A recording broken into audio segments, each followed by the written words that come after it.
नमस्कार दर्शक बंधु जय जगन्नाथ आपणकर प्रिय सीरियल केदार गौरी अच्छी किसी जबरदस्त सीरियल आशा करुच्ची आज प्रोमोटी आपण मानक निश्चय भल लगे। दर्शक बंधु गौरी पीयूष को कह सानमा उपरे आ लिप्सा उपरे तीक्ष्ण नजर रखा से सबू दूर से माधवी छिड़ा हो शुणुव।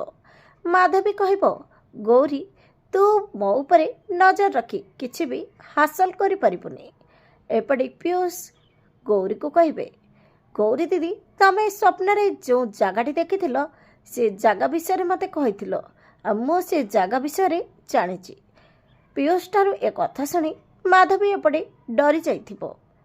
आ पीयूष कह हाँ दीदी मु गोटे कथा कही दउची तमर ए भाई तुमको आग भली केबे भी निराश हेबाकू दबनी। हेले दर्शक बंधु पीयूष कौन से जगार जाई पहुँची पार असल सत कौन जापर कि नहीं देखापी जमार भूलतुनि। आज राति 8:30 आपणकर प्रिय सीरियल केदार गौरी।